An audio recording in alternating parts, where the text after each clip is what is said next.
അൻവർ എന്ന് പറയുന്നത് ഞങ്ങളെ ഒരു MLA ആണ്, ഇവിടുത്തെ പൊതുപ്രവർത്തകരാണ്, ഏറ്റവും നല്ല രീതിയിൽ പ്രവർത്തിക്കുന്ന ഒരു MLA ആണ്. നിങ്ങൾക്ക് ലേശം വിഷമം ഉണ്ടാവും, അദ്ദേഹത്തിന്റെ ഇടപെടൽ നിങ്ങൾ ചെറുക്ക് ലേശം വിഷമം ഉണ്ടാക്കുന്നതാണ്. അത് നോക്കിയിട്ട് കാര്യമില്ല. ഒരു കാലത്ത് മുഖ്യമന്ത്രിയുടെ പോരാളി, വിശ്വസ്തൻ, സൈബർ ഇടങ്ങളിലെ കടന്നൽ രാജ. എന്നാൽ കഴിഞ്ഞ ഒരു മാസമായി കടന്നൽ തിരിഞ്ഞുകുത്തി. അദ്ദേഹം തന്നെ പറഞ്ഞല്ലോ, ഞങ്ങളെല്ലാം പാർട്ടി നിയോഗിച്ചതാണ്. അങ്ങനെയെല്ലാമുള്ള ബോധം അദ്ദേഹത്തിനുണ്ടായിരുന്നുവെങ്കിൽ ആദ്യം ചെയ്യേണ്ടിയിരുന്നത് എൻ്റെ ശ്രദ്ധയിലും പെടുത്താം, മുഖ്യമന്ത്രി എന്ന നിലക്ക് മുഖ്യമന്ത്രി ശ്രദ്ധയിലും പെടുത്താം, പാർട്ടിയുടെ ശ്രദ്ധയിലും പെടുത്താം.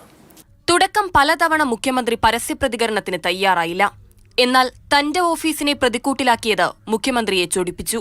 പൊളിറ്റിക്കൽ സെക്രട്ടറിയെ തൊട്ടതോടെ അൻവറിനോട് പിണറായി പറഞ്ഞു കടക്കുപുറത്തെന്ന്. മാതൃകാപരമായ പ്രവർത്തനമാണ് അദ്ദേഹം നടത്തുന്നത്. ഒരു തരത്തിലുള്ള തെറ്റായ കാര്യവും അദ്ദേഹത്തിൻ്റെ പക്കലില്ല.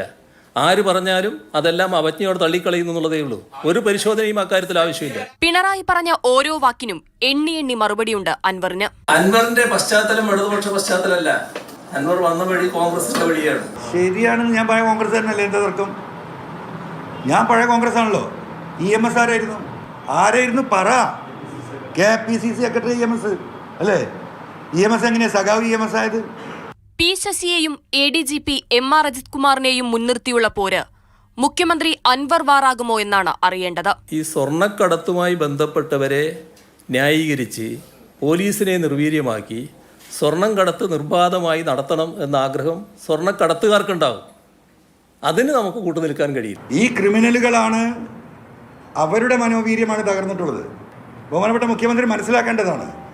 അദ്ദേഹത്തോട് ഉപദേശങ്ങൾ കൊടുക്കുന്ന ആളുകൾ അദ്ദേഹത്തെ തെറ്റിദ്ധരിപ്പിച്ചുകൊണ്ടേയിരിക്കുകയാണ്.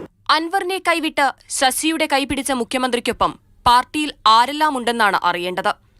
ഈ സമ്മേളനകാലത്ത് കുത്തൊഴുക്കിലും കൊടുങ്കാറ്റിലും ആടിയുലയുകയാണ് CPM. പിണറായിക്ക് ശശിയാണ് ശരി. എന്നാൽ സമ്മേളനത്തിൽ അൻവറിനായും ശബ്ദമുയരുന്നുണ്ട്. മാതൃഭൂമി ന്യൂസ്, മലപ്പുറം.